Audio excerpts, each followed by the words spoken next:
as to how I changed from an evolutionist to a creationist.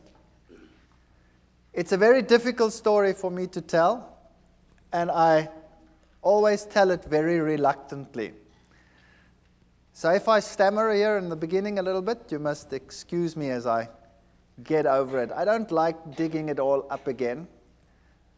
But there are occasions when it is important to show people how God has led in one's life. And so I have to start the story with the very beginning. And maybe then from the background we can see why things happened as they happened. It is a strange story. Some of you might think that parts of it are incomprehensible or may even seem too strange to be true. But it did happen, and it is a fact that it happened like that, and I cannot take it away, so I will tell it as it happened, at least what I remember of it. I was born in a family where my mother was a very staunch, solid Lutheran. She was very faithful in her religion.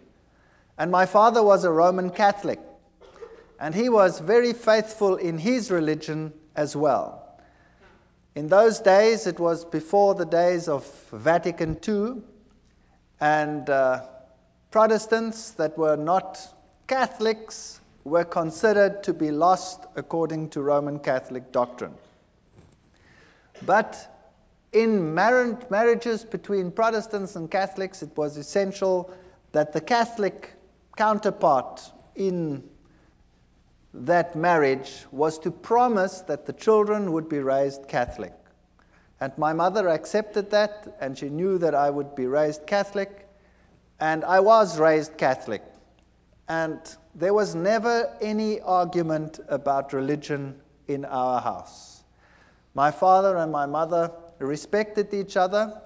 My father had a couple of problems with the church at one stage because of this marriage, but they overcame them, and then no problem concerning religion ever cropped up in our house. And when I was still quite young, I was about 8 or 7 years old, my mother became ill, and she was diagnosed as having cancer. And they actually gave her a relatively short time to live. They said she would have about 3 to 4 months to live.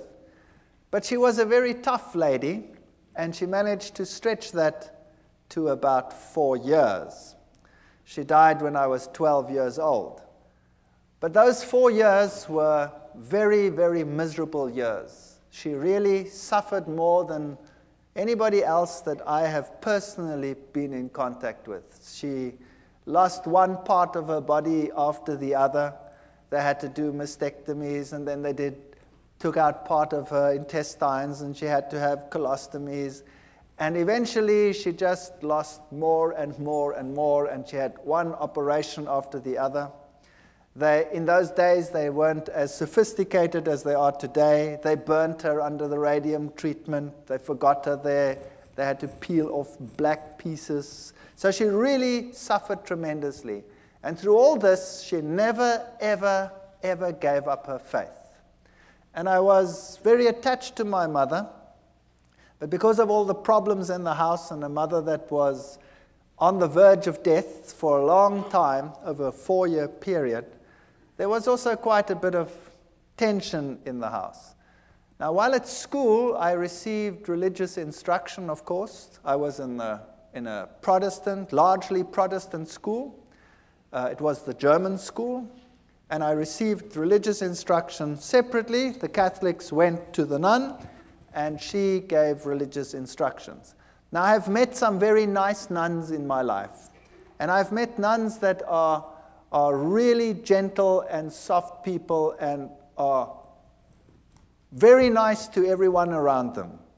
But this particular one, where I received religious instruction, was a very hard person, according to my youthful experience that I had at that time.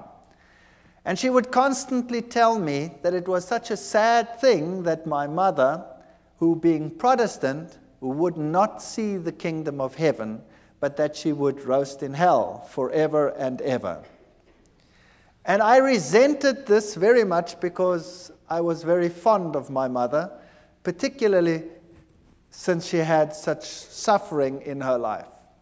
And this carried on for about 3 years, 4 years, while my mother was sick. And the more it carried on, the more rebellious I became about the teachings that I was confronted with. I used to attend church very regularly. I had to go to church every Sunday with my father. I went through all the things like communion and all the things that Catholics do. And I became so resentful in the end that I used to be incredibly cheeky in the religious instruction class. And I was then thrown out of the class and told that I was to sit outside in the courtyard. And then for a few years, I had living hell in that school because the headmaster was somehow in cahoots with all of this. And whenever he spotted me, he used to thrash me. And I used to take this quite well. I can be quite arrogant, or I used to be very arrogant. Maybe not quite so much anymore, but if you bonks me on the bean, maybe the old man will surface. I don't know. I fight against him all the time. And he used to thrash me, and I remember distinctly I used to bend down, and he used to hit me once, 2, 3 times, and I used to ask him, "Are you finished yet, or is your arm lame? What's the matter with you?" And he used to get so angry that he used to really whack me, and when he got to 6, then I'd say, "One more, please, because then I can take you to court. You're only allowed to hit me 6 times. That's the law." So I wasn't very popular. But the point arose where I was sitting in the class one day, in the religious instruction class again, and this lady, this nun, told me again that people who were like we were, and particularly my mother, would go to hell forever and ever. And I got so angry, I took the catechism book and I tore it and I threw it at her feet, and I told her in not too kind a language, even for that age, what she could do with her God.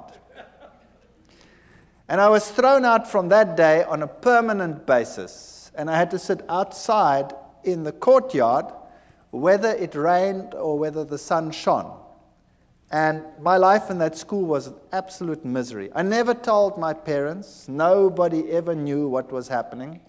There was another teacher as well who used to call me to the front. Before the class even started, "Would you please come to the front?" And I'd go and stand in the front, and he'd hit me left, right, and threw me out.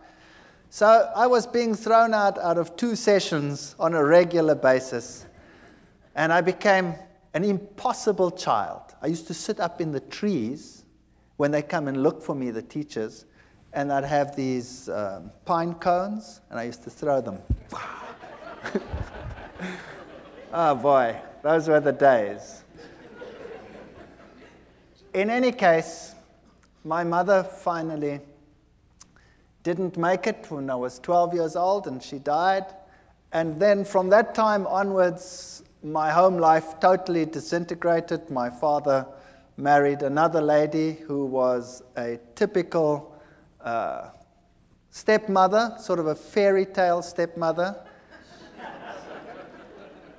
She wouldn't have me around at all, and I was probably impossible, I will admit that. So I was carted off to hostels, and I wasn't allowed to then attend school either anymore. I was supposed to leave school and go into a trade.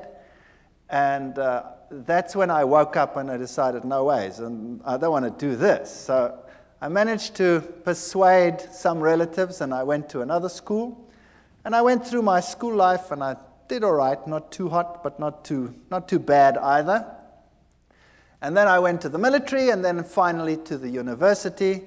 But from the age of 12, I never trusted or believed in God at all anymore. As far as I was concerned, if he did exist, he was a dragon, and I wanted nothing to do with him. And when I came to university, there I studied science and I studied zoology, and I thought this was the greatest thing since sliced bread. And there I found out about the whole evolution theory, and I was at a university that was the bastion of evolution. Evolution was dished up for all meals. Every class had an evolutionary basis. And it's amazing because it started off as a religious university, and it has a big theology school, and yet the science faculty was incredibly secular, and in terms of its teachings, very, very evolutionary.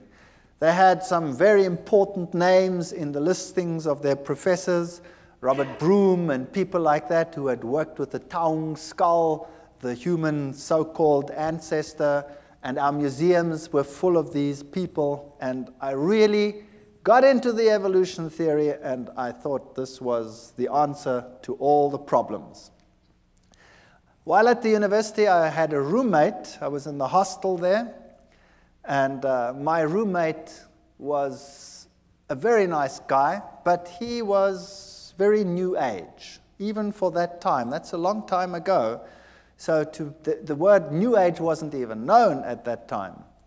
And he was into Scientology. You know the science of Scientology, where they put you on the e-meter and you go through your past lives and through all the problems that you had, and you clear your karma by talking it through and talking it out, and then eventually, well, then you become God and you've got it made. In any case, he became my best friend. And I had nowhere to go on weekends. I had nowhere to go during the holidays. I always had to work, put myself through university, because my stepmother had convinced my father that he mustn't pay anything, so I put myself through. I had a great relationship with my father years later, so that'll come right, as you can see. Even the worst situations can come right. And on holidays, I didn't know what to do, so I used to go home with this chap to where he lived, 2,000 kilometers away in another city called Durban. And every holiday, I used to go home with him because I had no home to go to. And there, I met my current roommate, my wife, who happened to be his sister. Far better roommate than he ever was, I'll tell you. And I have to tell you a little bit about her background. Now you know why I was an atheist. I didn't believe anything. I accepted the evolution theory. It was the answer to all my problems. Now her background was entirely different. Her father worked in his younger days for a newspaper, and he was sent to investigate all the strange occult occurrences in the country. So he worked for this newspaper, and he had his team and his infrared cameras and all the stuff that you need, and he toured the country from one strange occurrence to the other. He was very skeptical. He believed nothing. He thought it was a big joke, and seances were a big joke and a big fake. And as he attended one meeting after the other, he realized that this was no joke. When he started investigating some of the strange events, and he'd put up a camera, on one seance he was putting up cameras, and he was always looking underneath for hidden mics and what have you, and something grabbed him. There was nobody that grabbed him, but something grabbed him and beat him up to such an extent that he had an egg-sized boil on the top of his head and was lucky to get away with it with his life. Now, when that happens to you, you start thinking, well, that was some hidden microphone that did that. And he came into situations which were so strange that he became involved in them later. Situations like a house where, when the little child had been sent to bed, the shoes would come walking through the room. And another situation where a newborn baby used to scream hysterically, and when the parents came in, they'd always used to find the baby on top of the cupboard, newborn baby, out of the cot, on top of a cupboard, and they'd walk up and just manage to save the child as it fell down. Now, he went to that house and he sealed every single window, and he had his guards outside because he thought, you know, somebody was playing the fool. And he kept the lock, and he waited there, and sure enough, the child screamed, and he went in, and there the child was on top of the cupboard, and he just caught it as it fell down. There was other occasions when in a certain house, human excrement was flying around. And he sat in this house, and it started howling, and the human excrement started flying against all the walls. Strange, strange occurrences. Witchcraft of the worst kind. There was one house that was plagued by a baboon that used to come in and tear everything apart. That's a big ape. And it tore everything apart, and it terrorized this family, and they could never catch it.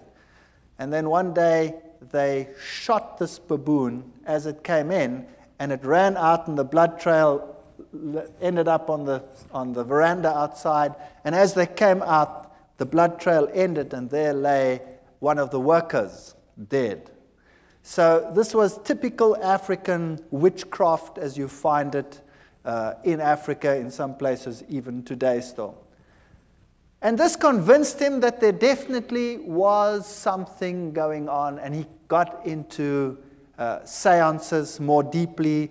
And then he started learning that, there were higher mediums and lower mediums, the riff-raff mediums for the lower people, the higher mediums who communicated with the better spirits. And this is how he became involved in this type of thing, and then eventually he moved into the New Age sort of movement and became very high up in this sort of agenda. He wrote books on it, and he was very well received in those circles. Later in life, my wife's parents got divorced, and he married a person, a lady, who was also very, very high up in the New Age movement. In fact, she is one of the instructors in the Course of Miracles. She teaches people how to become Christs and to perform miracles. Incredibly evil situations sometimes in that house. And the occurrences that happened in my wife's house as a child were very strange indeed. They would have one chair where there was always someone sitting breathing heavily. And they had a cane that used to go walking and a rattling and sort of things like that. She grew up with this situation. To her it was nothing. She was used to it. Now, to me, it was very strange, and I was an atheist. I didn't believe anything. I tried to rationalize it in a scientific sense. And then, when my wife and I got married, we moved to the city where I was in the university. And for years, there was no real problem. And then my wife, we had the first child, the second child, and then the youngest child my wife was expecting when my father-in-law came to visit. And he moved into an outside flat that we had, an apartment, and there he stayed with us. Now, thinking back, I know that this is where it all started. Because if you have an occult presence, then you will have this influence on your home for a long time. I can perhaps tell you that when we were just married, we moved very close to them, and there were very, very strange occurrences in our house. Absolutely horrendous occurrences on some occasions. Our dishes would fly through the rooms and smash against the walls and things like that. Or you'd park the car and the car would rock and fall over against the side of the garage. We had very strange happenings on a previous occasion. But you forget about those things, and later on you rationalize them as well, and you say they didn't exist or they were strange. When my wife was expecting this last child, when my father-in-law moved in, she became very ill indeed. So ill that we didn't think that she would survive. And she was in hospital, in and out of hospital, and on a respirator, and she was very, very sick. And then we decided that there must be something wrong with this pregnancy, and the doctors had a look at it, and they said that the best thing to do would be to have an abortion, because the child was probably dead. They didn't have a scanner at that stage in those hospitals, so they couldn't tell properly, and they didn't know whether this child was perhaps dead. So we decided that we'd have to transfer to another place where they could do a scan, which we then did. And she was very ill. She had a very high temperature, and they did the scan, and this little fetus was only about so big, and he was perfectly well, and he was sucking his thumb, and we decided that we weren't going to do this. We were going to sit through it and see what happened. And eventually, through 9 months of hell and of sickness and coughing, and more in hospital than out of hospital, my wife was discharged, the child was born, and this child was the most miserable child that you can imagine. He was impossible. He used to scream from morning till night. If you wanted to feed him, you had to wrap him round and round in a blanket so that he couldn't move his arms, or else he'd claw and scratch at you while you were feeding him. And if you put him to bed, he would scream and scream and scream. And so we had a technique where you sort of sit there and rock and rock and rock the bed until he finally falls asleep. Then you sneak off to bed and you try and fall asleep, and the minute you sleep, he screams again. And this carried on for months. It was absolutely chaotic. And nothing you could do could console this child. My wife was a wreck, I was a wreck, we were all totally destroyed.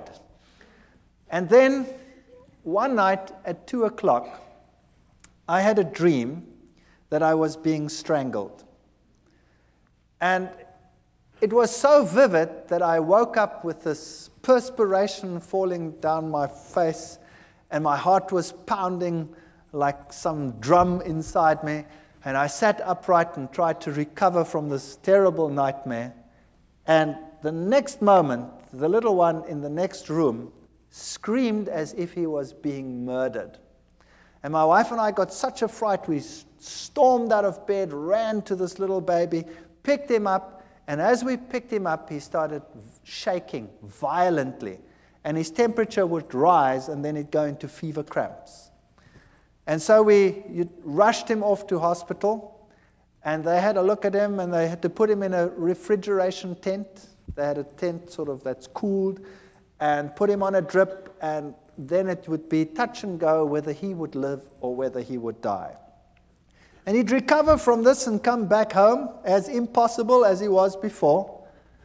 And it would go fine for about 2, 3, 4 weeks. I can't remember what the gap was in between.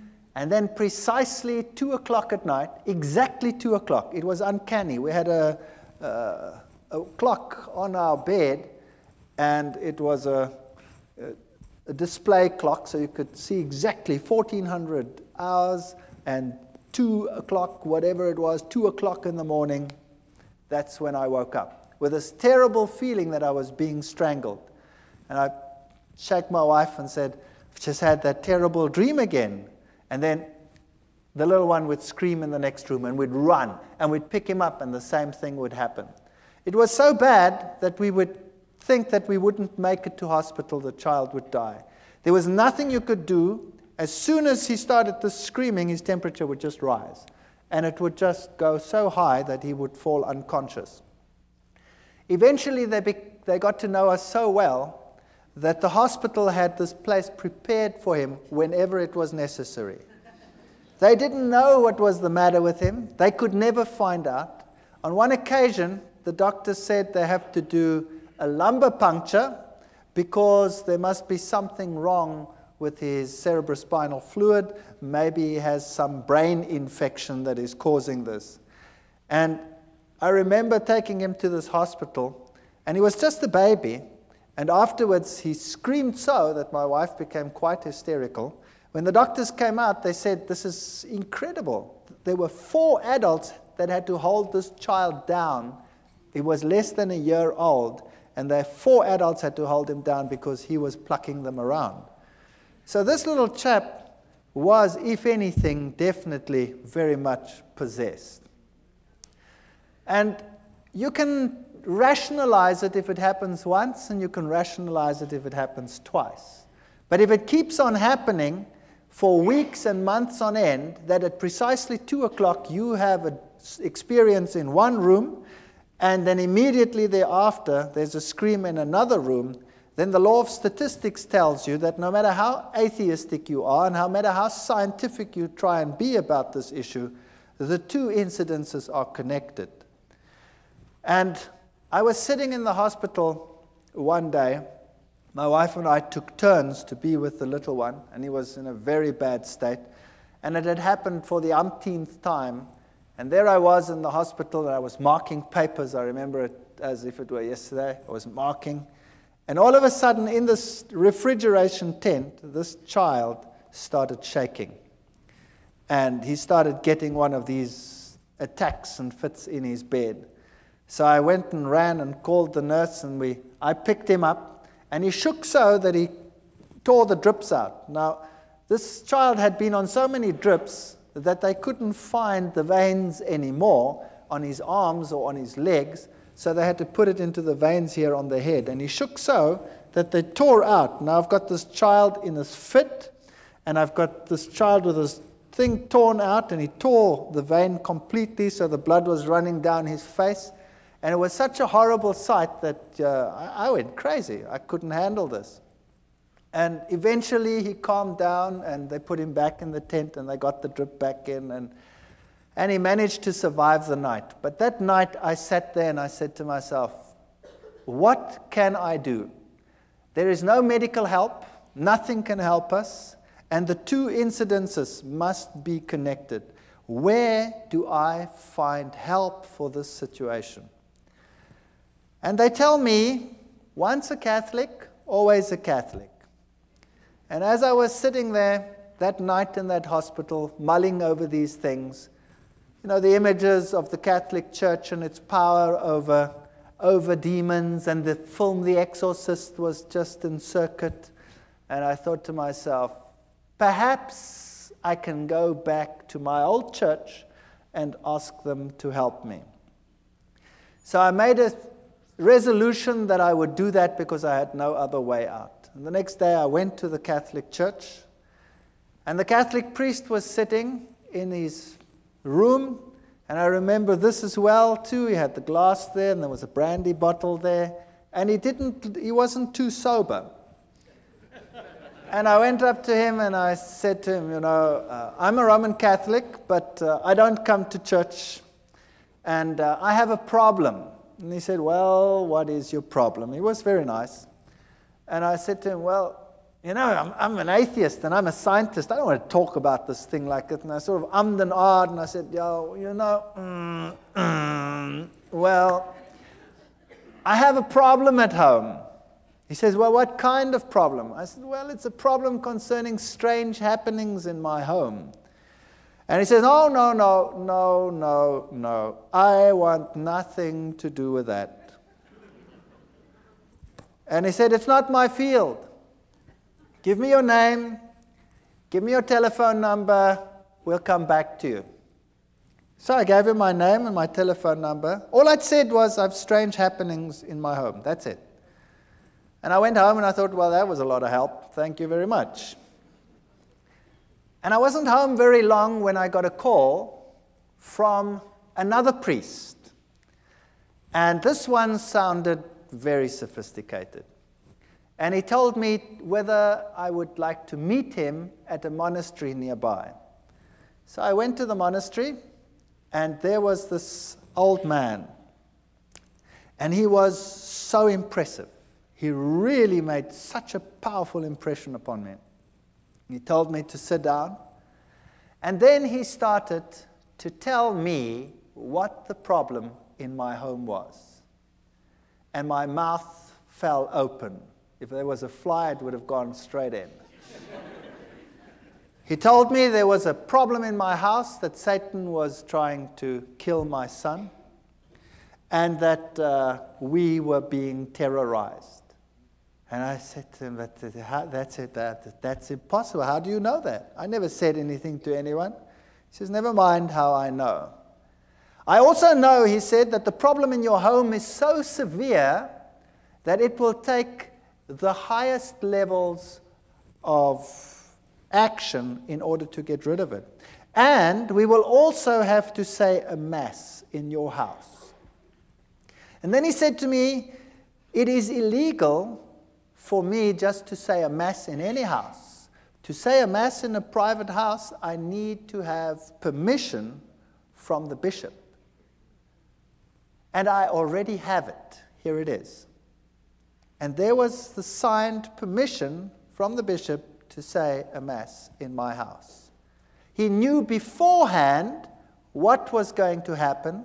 He knew beforehand that he needed the permission, and everything was arranged before I even told them what the problem was. Now, that blew me out of the water. Then I said to him, fair enough, then you can come to my house and you can do whatever you have to do, but I have a problem in that I was am an atheist. And I haven't been to the church, and now you're going to say mass and all these things in my house, and, you know, I've been a bad boy all these years. And he said, but surely you won't be an atheist anymore. And I said, what about my wife? She's not even Catholic. She's Dutch Reformed. He says, no problem. So he came and he spoke to my wife, and my wife was as impressed as I was, very impressed. And he said, take me through the house. And we went through the house, and when we got into the little one's room, all of a sudden, he started falling around. And he couldn't stand anymore, this old man. And I stood there behind him, and I was sort of doing this behind him, you know, like they do on the stage in some of these ministries where the guys fall out and they don't know which way they're going to fall. Well, it happened there as well, and here he was, shaking and perspiring and really being battered. And eventually it calmed down, and we went to the other rooms, and then we came into our bedroom, and he was thrown around again, but not as bad as in the little one's room. And then he said to me, the little one's room is the worst place in your house. Now we have to exorcise your entire house. Bring me some water. We brought him some water. And then he took out special salt, which he said was very special exorcism holy salt. And he made the sign of the cross with the salt in the water.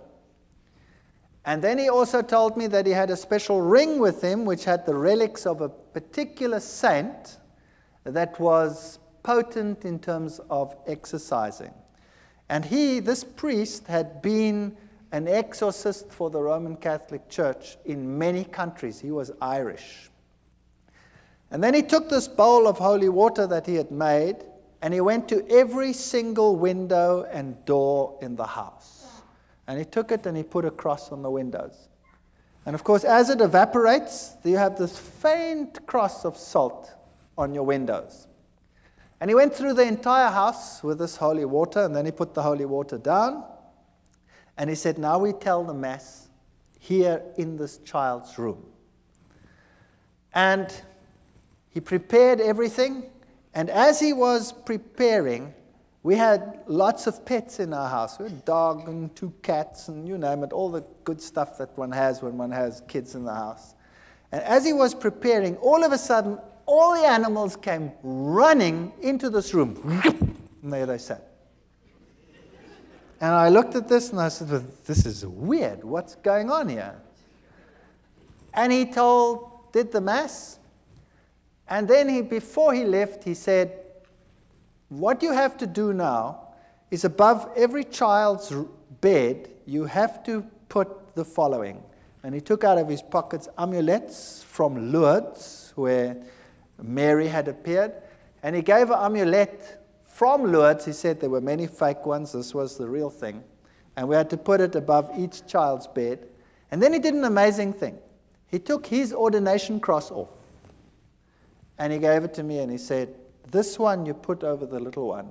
I hate it when the devil destroys little children. And we hung it up over there. And my wife was giving pottery classes at the Technikon at that time, and she'd made a very beautiful pot. And so she decided to give it to him as a gift, because how do you pay for what he did? I mean, what do you do? So she gave this to him as a gift, and he said, "This gift is so precious, I'm going to give it to the nuns that are in a certain monastery where they never, ever come out and see civilization." And then he left. And that night, we're very expectant. We take this little child, and he's quite happy, really, not screaming as usual. And we take him and we tell him it's time for bed. Now, normally that was enough to have blue murder in the house. And he was quite happy. And we put him into this bed. Now, he was only just starting to toddle. And we put him into the bed. And this child had always, when you put him into bed, gone into a fetal position and started bashing away and screaming and going blood red and going totally crazy. That night, we put him into the bed, and he rolled onto his back and laughed.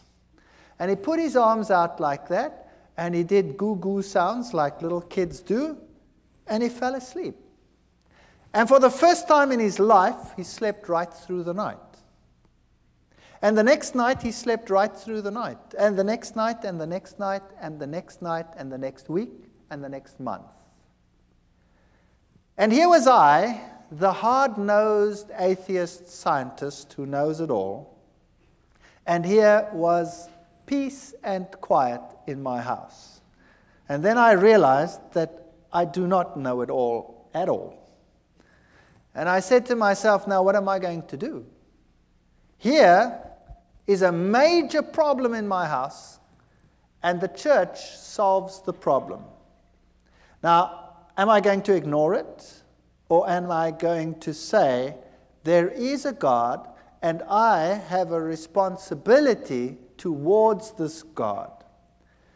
And I wrestled with this for a number of months. I really wrestled with it, and my wife wrestled with it. And then I said, well, I have no choice. I have to go back to the church. Fortunately, my oldest son was at the point where he has to go to communion classes, so that gave me an alibi to go to church. So I went to church, and one or two students, it's a small university town, still say, what are you doing here? I said, well, my son has to go to communion, you see. And I started going to church, and I became quite involved in the church again. Every Sunday, faithfully, everybody went to church. And my wife started saying that this is the way to go. She also wants to go to church, but she didn't get herself quite that far yet. And because there was such peace and harmony in the house, we became more relaxed. And one day I was sitting there, and I thought to myself, you know, this house needs a change. And typical German, I said to my wife, you know, if we did this and that and the other, then, you know, we could do something with this house. And I climbed into the roof and looked what was a bearing wall and what was not a bearing wall, and then I just took a sledgehammer and smashed out everything that irritated me. And we decided to restructure the whole house, which we did. I managed to accumulate some money, and I wasn't in great problems. And then we redid our entire house. And during the process, I had to go and see a man for the kitchen. I wasn't really involved in the church yet. I'm sort of in the stage of, I don't really know, but. And the man who did the kitchen came and said to me, by the way, I walk with the Lord. And I still remember distinctly thinking, oh, brother, another one who walks with the Lord. And I said to him, okay, that's fair enough. You walk with the Lord. I was very cheeky. You walk with the Lord, but I just want a kitchen. Is that okay? And he said, yeah, okay, that's okay. But can I give you this? And he gave me a pamphlet. And, well, he was a nice guy, and, you know, I stood with the pamphlet, and I put it in a drawer. And I said, well, I'll read it later. And then he put the kitchen in, the house was finished, and when this was all done, I started going back to the church. And this carried on for a period of 1 year, and I faithfully went to church regularly. And I always sat there on a Sunday morning and I marveled at all the things that I knew were happening in the Catholic Church. I went through the catechism again as my son went through the catechism. And I wondered at the same ritual happening every time. You know, the host going up, the change from bread to divinity, the little box with the red light where God was. And I started puzzling as to why God wanted the same things over and over again, and why he was satisfied with the same ritual over and over again. But I was convinced this was the truth. I was convinced Catholicism was God's representative on this earth because it had solved a problem in my home. But I wanted to get to know this God. And I wanted to know what it's like to have a relationship with this God. And I looked at the charismatic movement where they had the slaying in the Spirit, and I thought to myself, isn't that perhaps the experience that one must have in order to know that this God really exists? Because I don't really feel him. I don't know where he is. But on the other hand, I'd always been so skeptical of this, and I'd always said to myself, these people with their religious crutch. And then one day, I was sitting in class, and I was giving a lecture to a first-year group of students. I'd spoken to the priest, by the way, about evolution, and the Catholic Church said to me, of course there's evolution, there's no problem with that. So I had no problems with that either. I could carry on with my evolution and now believe in God. It was quite a nice arrangement. And I was in a first-year class, and I was giving a lecture with a very heavy evolutionary base. And a young girl got up in a first-year class. Now, that takes courage. 300 first-year students, and a young girl gets up in my class. And she says, excuse me. And I say, yes, what's your problem? And she says, what you are saying is against my beliefs. What you are saying is a lie. I believe that God created the heavens and the earth. He is the creator of the universe. Well, I nearly exploded. I destroyed her. I ridiculed her. I finished her off. She sat down and she cried in my class. And I thought, well, job well done. And then the class was over, and all the students were very impressed at all the eloquence I'd put onto the board and proved to them what a ridiculous idea this was that this young girl had postulated. And I went back and sat in my office, and then there was a question earlier about conscience. Do you remember it? Well, this little voice here wouldn't let me go and kept on telling me what a mean son of a gun I was. And how could I, in front of everyone, attack and humiliate this young girl to such an extent?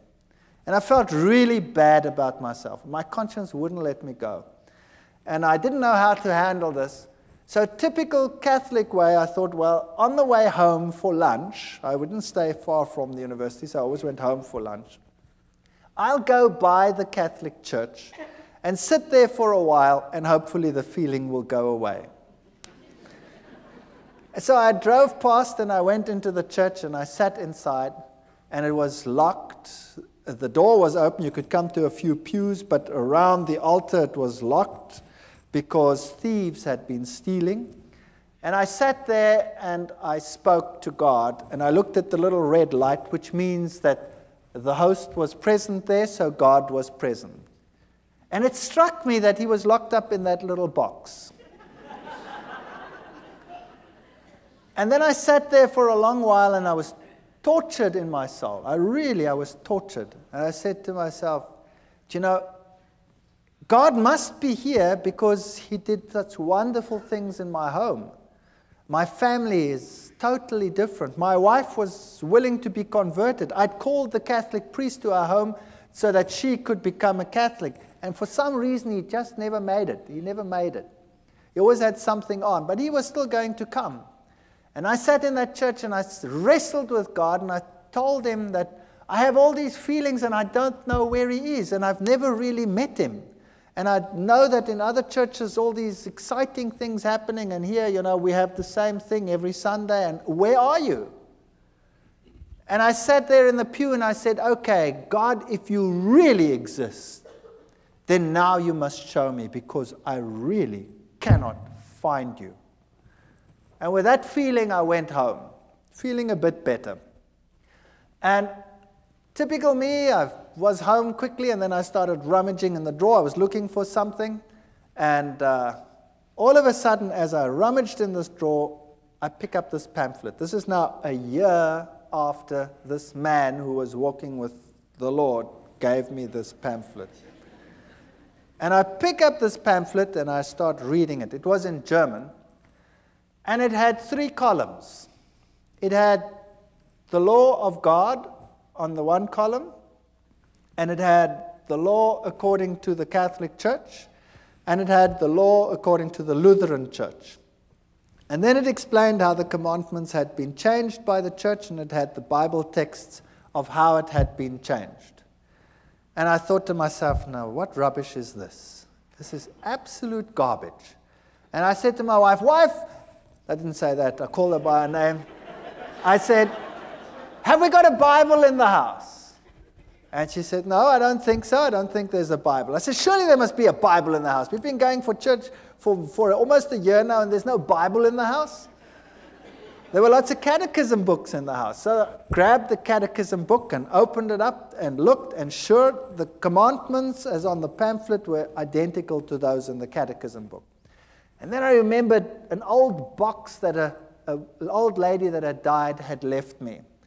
And I'd put it in the garage after having sorted out some of the things. And I remembered there were a whole lot of books, and I knew that little old ladies probably would have Bibles. So I went outside in the garage, rummaged in this box, and sure enough, here was an old Bible, an old German Bible. So I went inside and opened it up, and there it was. The 10 Commandments were totally different to what they were in the catechism book. And this puzzled me. So after 1 year, I phoned this cabinet maker, and I said to him, remember me a year ago, you put a kitchen in for me? He says, you know what? I've been trying to phone you all day. I had this feeling I must phone you, but I don't know why. What's the matter? I said, will you please come round? You left me a pamphlet that I want to talk to you about it after 1 year. And he came round, and he was a nice guy. And we started talking. And then we started talking about the scriptures and about the Bible. And we started talking about the book of Daniel and the prophecies pertaining to Daniel chapter 7, and I went through it with him, and we wrote, and we worked till about 3 o'clock in the morning. And he came the next day and the next day, and in 3 days we'd gone through Daniel and Revelation, all the historic facts and all these things, and I wouldn't believe a word of it. And then I decided that the only way we're going to resolve this is if I check whether every one of those facts is really so. Whether those kingdoms and those kings and all these things are really so. So I went back to the university, to the history department, the theology department. I got everything that I could lay my hands on, and I checked and verified, and it was really so. And then I started finding out that the little horn of Daniel chapter 7, if you take it as the Bible says, can be none other than the Roman Catholic Church. What a shock that was to my system. Then I got the Protestant view of the little horn being Antiochus Epiphanes IV, and I went through all of that and found out, but it can't be him because none of the criteria fit. And also how the scripture had been changed on some of these points. But to be fair, I invited the Roman Catholic priest to my home. And I said, would you please come to my home? I have to talk to you on an issue. And he came. And my wife was there, and I was there. And I took the Bible, and I took the chapters in Daniel, and I went through with it in detail, and I showed him the change of the commandments and all these things. And then he said to me, I can't talk to you on this issue because I'm not into scripture at all. And I was stunned. Here was a priest, and he was not into scripture. He says, we have some specialists who are into scripture, but it doesn't make any sense to me, he says.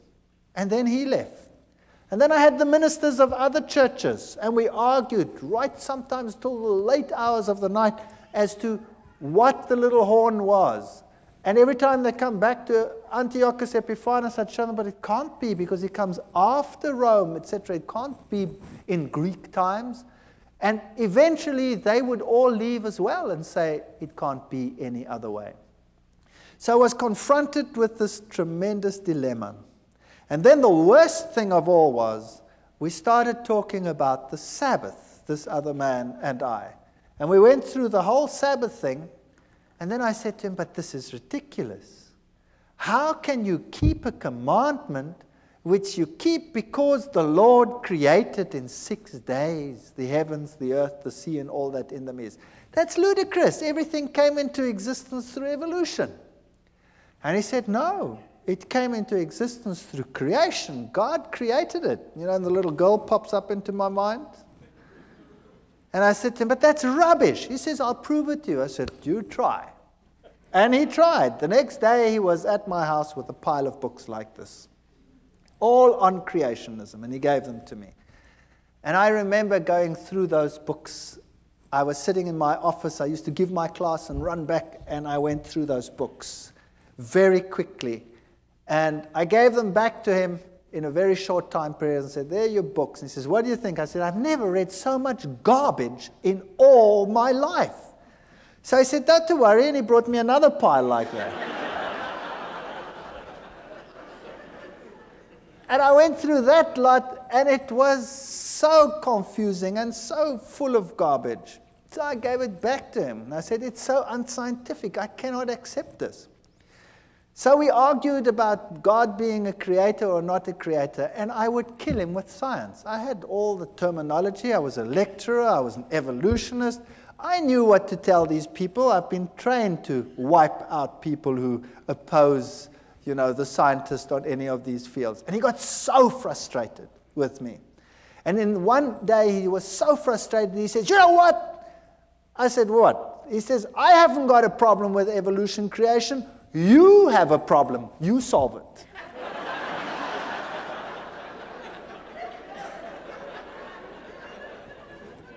So there the ball was in my court. In the meantime, things were happening again in my house. The little one would again become miserable every time it was time for bedtime. He again became grouchy and screaming and what have you. And we also noticed that whenever we had a moment of peace, my wife and I, we studied the scriptures like, I cannot tell you how we studied it.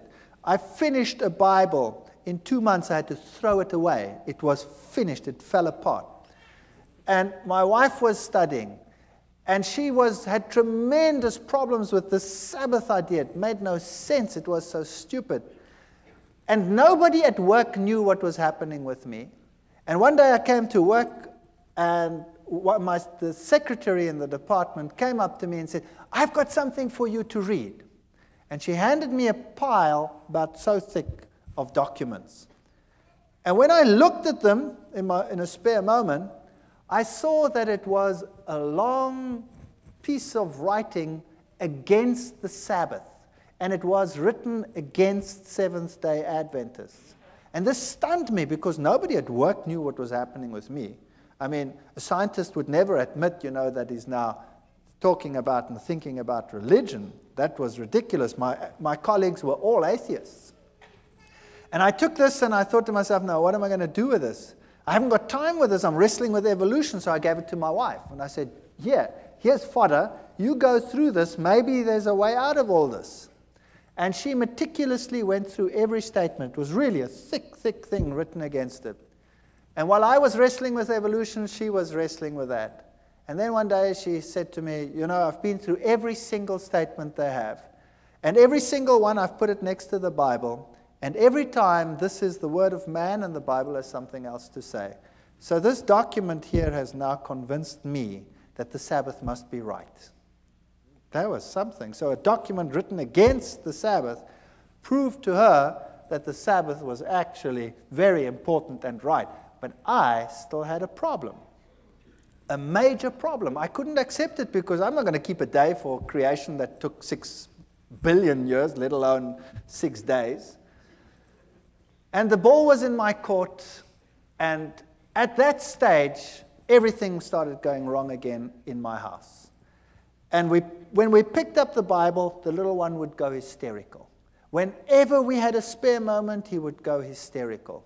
And eventually, he took a bottle of wine, we'd been drinking wine, and he smashed it. I wasn't in the room at the time, but I just heard the glass breaking. And then we came out, and he was walking all over the glass. And his feet were cut to shreds. His big toe was almost severed. So back to hospital. They sewed the toe back on, and it was a nightmare from then onwards in our house. And I was wrestling with the Sabbath issue. And I stood in the library one day. We had the biggest evolution-based library in the Southern Hemisphere at that university. And I said to myself, there must be a solution. And I said in my mind, God, if there is something wrong with this theory of evolution, then I haven't found it yet, and you must show me, because nobody else can show me.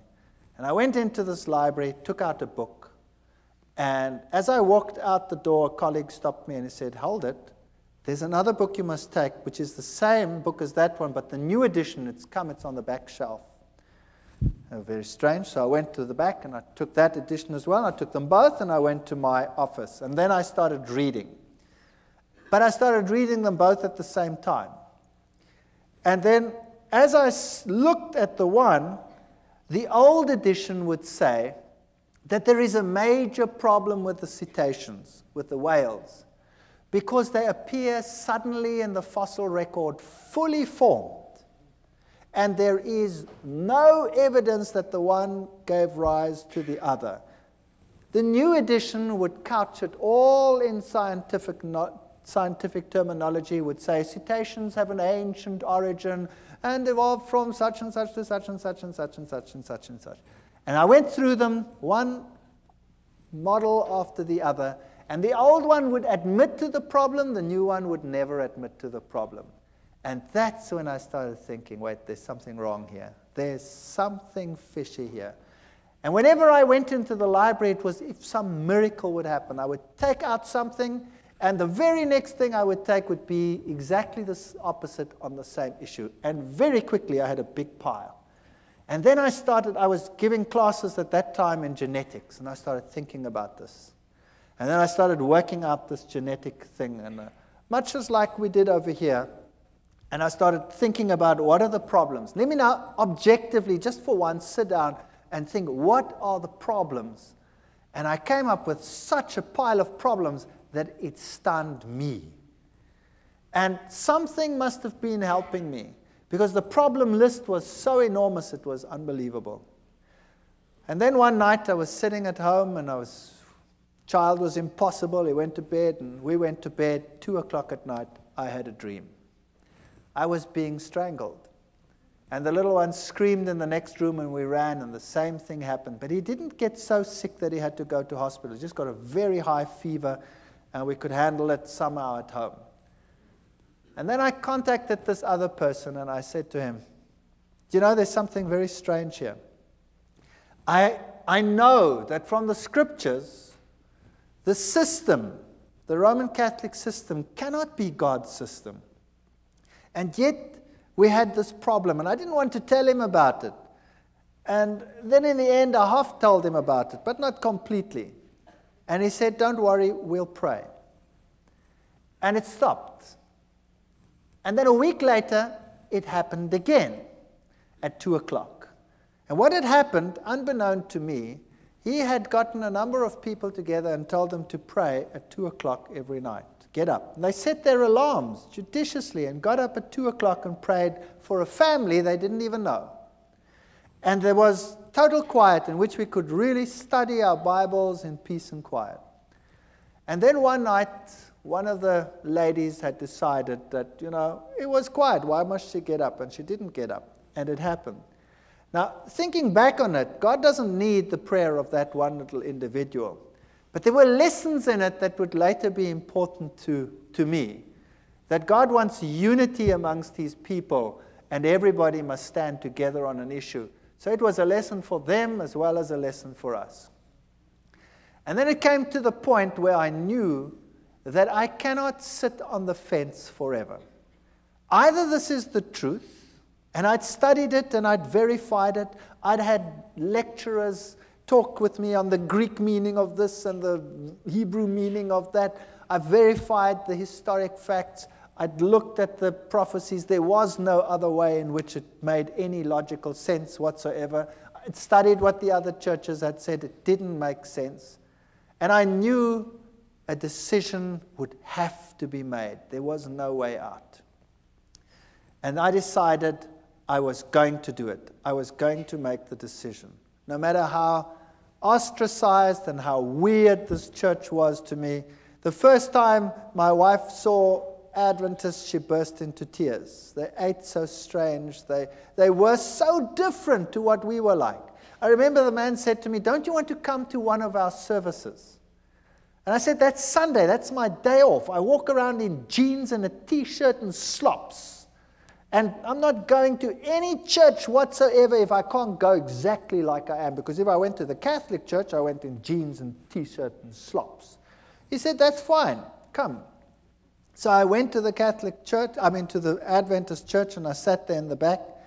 And I looked at all these people with their suits and their ties, and I thought, yuck. And they all looked at me, but they were all pleasant about it. And strange things like that. And I didn't like the setup. I didn't like what they looked like. They looked so different to everyone else, you know. My friends were rough, and they would make coarse jokes and all kinds of things. And these were so different. My wife burst into tears when she saw things. She said, "I don't want that lifestyle. I want my old lifestyle. We used to sit around the swimming pool and drink beer and have friends over and, have parties and stuff like that." And they were so different. It's so night and day difference that you think you could never be happy over there. She cried and cried and cried, but knew somehow she'd have to go back in any case. And then one day I decided that I couldn't take it anymore at work with all this evolution teaching. And another strange thing happened. I was asked by the then head of the department to lead an evolution discussion group with the postgraduate students about 2 weeks later. Everybody gets a turn, but mine wasn't for months. Something happened and mine was moved forward. Now I sat with a major problem.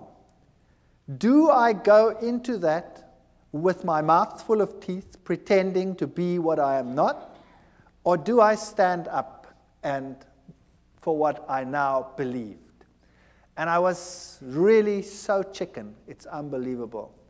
I was so scared of this event. To lose face amongst your colleagues when you've been such a bee's knees all these years is really a painful experience.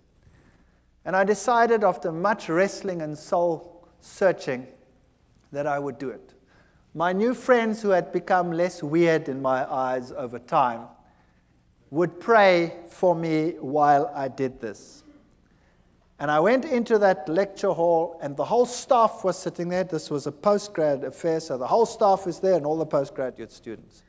And I start the ball rolling with the lecture normally, and then you start this evolutionary discussion group. And I started the lecture, and then I switched to the genes, and I highlighted every single problem. And I went through the whole gene system as far as I'd sorted it out at that stage. And I said at the end, therefore, evolution is not possible.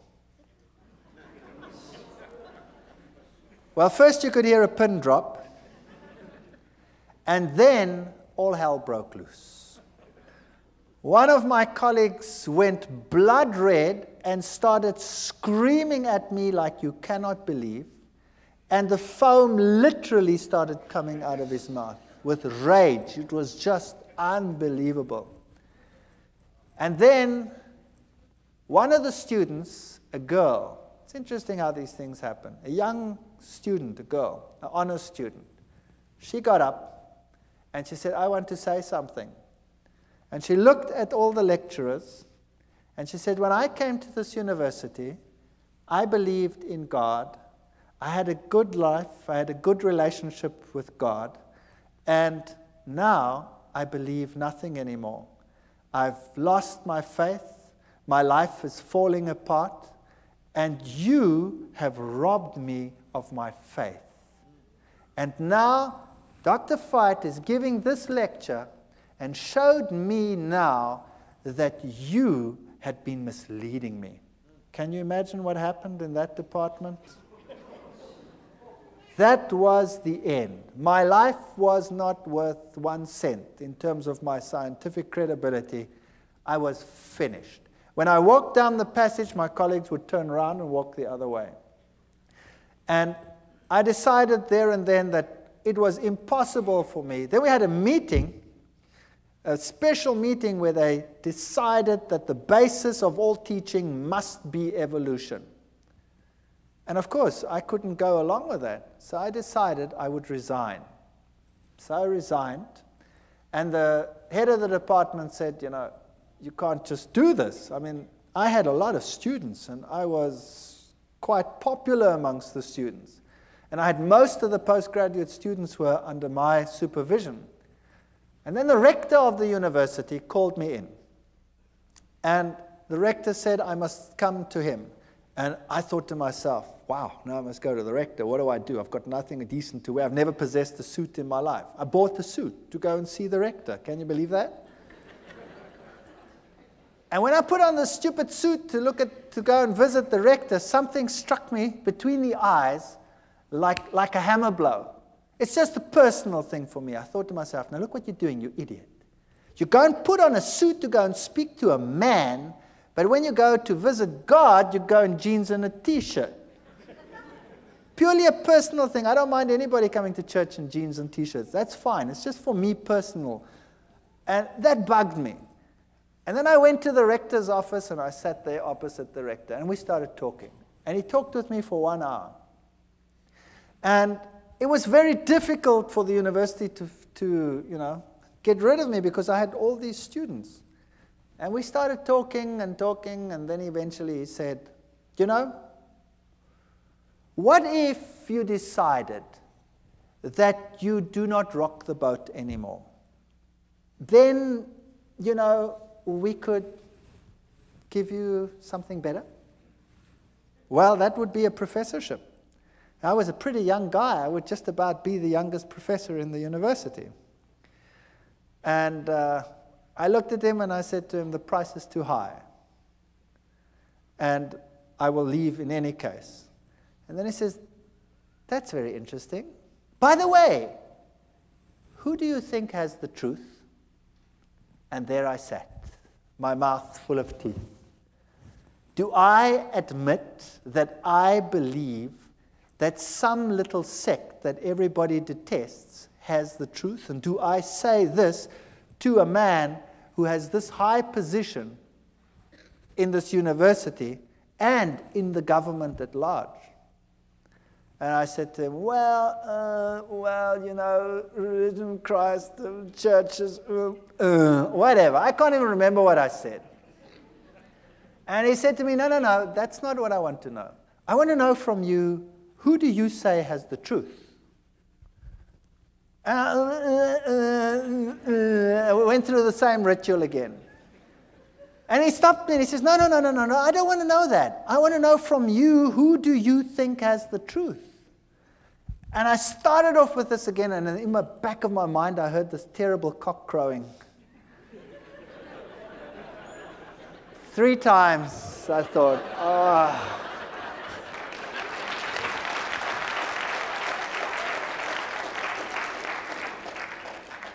And I said to him, well, I think it's the Seventh-day Adventist Church that is preaching the truth. And I thought, no, that's it, I'm a dead man. And he said nothing, not a word. He just said, oh, well, thank you very much. Congratulations on your choice, and I hope things go well with you. And that's it. And I've resigned from the university. And I put my house on the market, and the very first guy that walked into my house said, wow, what a house, and he bought it. The very first guy. And there I had this money, and I knew now my scientific credibility in the world was over. University was a career that I'd given up for my faith, and God would take care of me from now on, and things are going to be just honky-dory. I'm going to now take this money, and we're going to do something great with it. We're going to start a little farm somewhere, and we're going to get people to come, and we're going to witness, and we're going to do great things with all this money. And I got some guys together, and we started this thing. And then we planted wheat, and the wheat grew like crazy. And it stood so high that the farmers in the entire district came and said, "You guys, you were at university, you know something special." And I said, "Well, nah, we're doing exactly the same thing you're doing," but I think to myself, it's because we're walking with God now. That's why our grain is so much higher than yours. If you would do the same thing, then your grain would also be better. You see, once a Christian, boy, everything will go just great. And I was quite happy to be out of the university, and we moved out to this place, and we started this whole thing going. And then our money was all invested in the land, and we invested lots more money on loans and things for whatever is necessary to put in the wheat crops and all this sort of thing. And then a flock of birds arrived, such as you have never seen in your entire life. And they ignored all the farms with the little wheats on them, but they sat on mine and made it home. And they were just stubbles. And then, you name it, it went wrong. Sanctions came in against South Africa at that time. The economy was totally destroyed. Interest rates that had been at 3 and 4% shot up to 28, 30, 36% in some cases. And loans that were nothing to repay became a total nightmare. And the only means of making money was taken away, and we were totally destroyed. Everything I ever possessed was gone with the wave of a wand. It just ran through my fingers. And all the crutches that I'd been leaning on were gone. And the birds ate my fields. And I said to God, "How can you do this to me? How can you destroy me? How can you allow this to happen? And I have no means of supporting myself. I have nothing. My scientific credibility is zero. I can never go back to my previous job. I'm finished." And it got worse. And it got worse. And eventually, we had nothing left. No food, no nothing. And my wife and I and the children, we sat down and we talked about it, and we decided, if this was the truth, and I don't believe that all the things that had happened were from the other side. You see, when I made my decision, that child of mine had changed. He became a totally different child. Whereas before, he wasn't sick, but he had a dark, somber look in his face. He changed to such an extent that he became the sweetest, nicest child in our entire home. He became a pleasure to live with. And I knew that what had happened before was a ruse. I know the Bible says Beelzebub wouldn't drive out Beelzebub. But what had happened in my house is that he wasn't driven out by Beelzebub. When the Catholic Church had come and done its thing, Satan had told his demons, "Stand back." And when you stand back and allow the child to lie back and relax, they will be ensnared twice as much as they were before. And it happened. But after we made our decision, this child was completely cured. He is the most spiritual of all my children. And he is so different that I knew that had to be from God. It was a totally different ballgame. The other interesting thing that happened was that same Catholic priest, after all this time, more than a year, out of the blue, while I was wrestling with this decision, phoned me. And I picked up the phone and I said, "Hi." And he says, "I'm Father so-and-so." And I said, "Yes, that's strange. Why are you calling me?" And he said to me, "You know your father who's dead? Your father is having terrific problems out there in purgatory." It's true. He said that. And I said to him, "But how do you know?" Having done the study on the state of the dead and all these things and knowing what happened, I said to him, "How do you know?" He says, "The nuns that never see the world, they have been told by the other side that your father is in trouble and he is in trouble because of you. And you had better get back to the church quickly. And you had better start praying and having masses said so that this problem will go away." And I said, "Thank you very much for the information," and put the phone down and remember thinking, "You're too late, devil. You are too late." That man was a nice man, and he is deceived, I know. And the Lord will hopefully lead him to a better life and a better understanding one day. But here I was on this farm with no money, no means, no nothing, destroyed career, no chance of getting back, ostracized, laughing stock of the academic world, and no money. And we knelt down and we claimed every promise in the Bible and said, "Lord, you have promised you will take care of all our needs. You have promised that the children of a righteous man will never be seen begging in the street. There is no way out of the dilemma that we have. There is no money, there's no food, there's nothing. But we believe your promises." And we wrote a letter and we put it down in writing, all the promises, and said, "You cannot lie. Therefore, these promises must be for us. And if our life out here is destroyed and our farm is destroyed, then so be it. There must be something else that you have in mind." And then we went to bed. And the next morning at 8 o'clock, the phone rang, and a professor from another university phoned me and said one of his colleagues has got a major problem and has to go away and has to take extended leave for a year. And they need someone to replace immediately, and the subject being taught is exactly the same field that I was in. And I said to him, "Well, what do you want me to do?"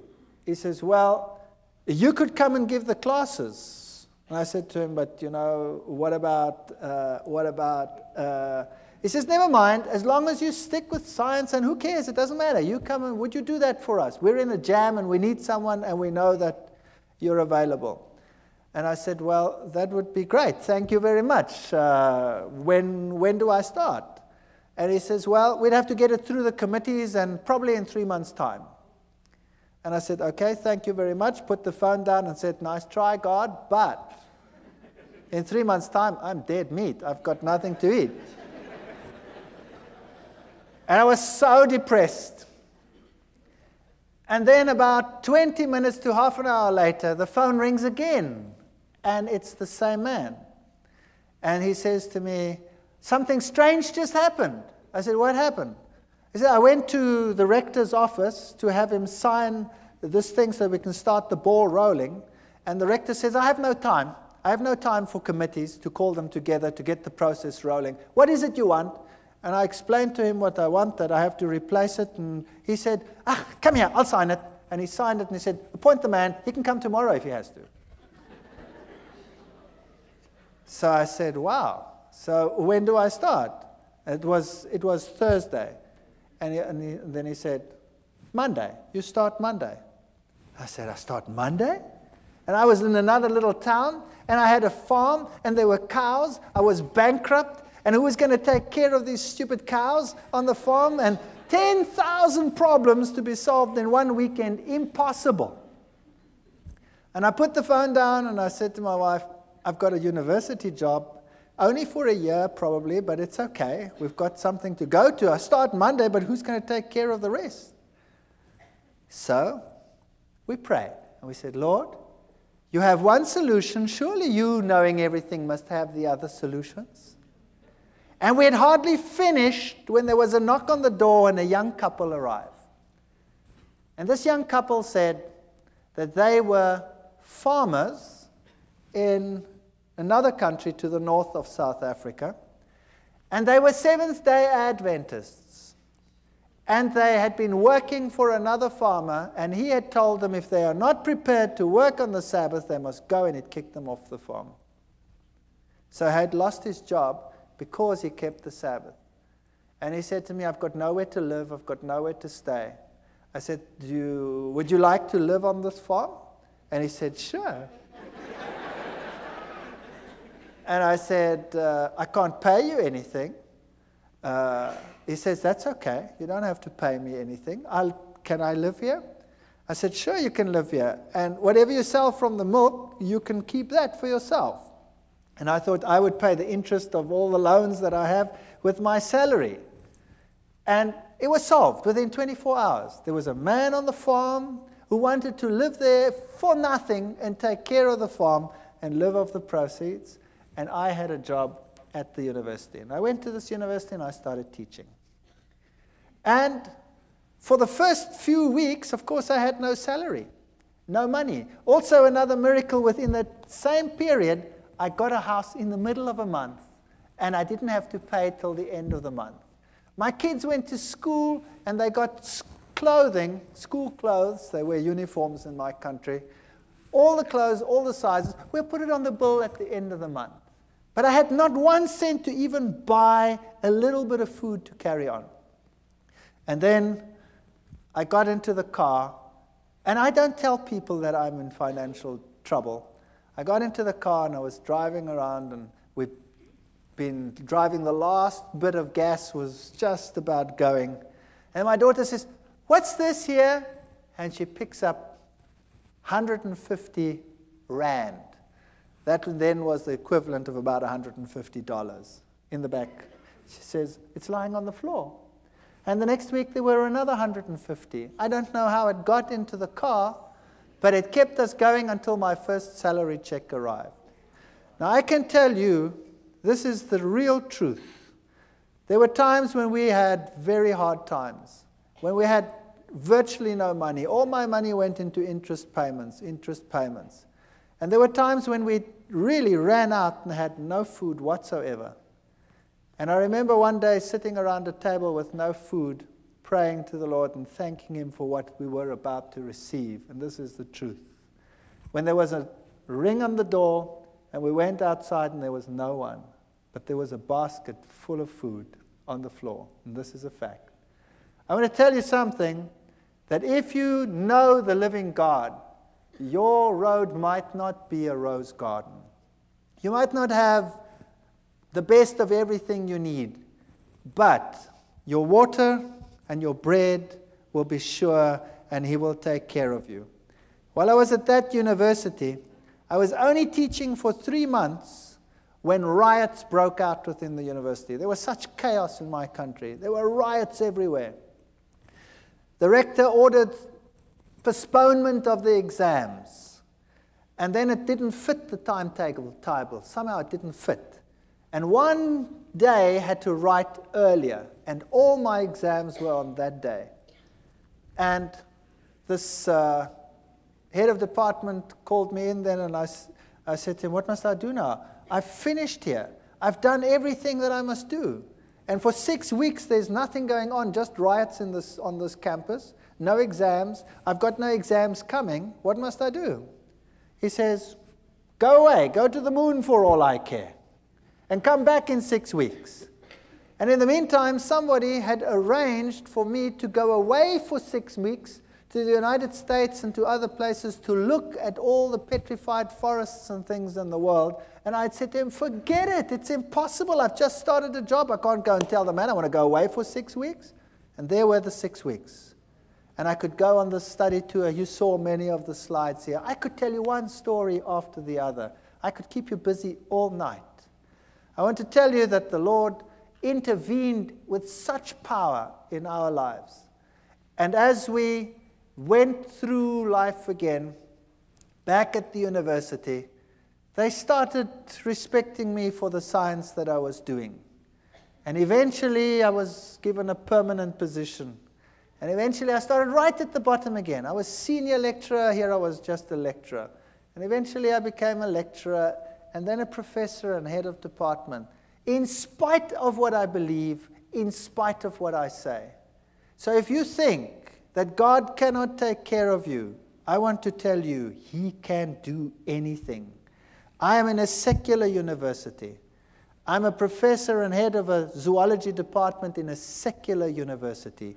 I teach and preach creationism, which is impossible in terms of human imagination. And in spite of it, I have that position. Never be afraid to stand up for the Lord and for His truth. If you are genuine, God will take care of all your needs. I don't know whether it will be forever. Sooner or later, someone will close the tap. But it doesn't matter. The Lord will have something else. And He is offering the same to every single one of you. Take a step for what is right. Do what is right. And the Lord will fulfill every one of His promises. Thank you.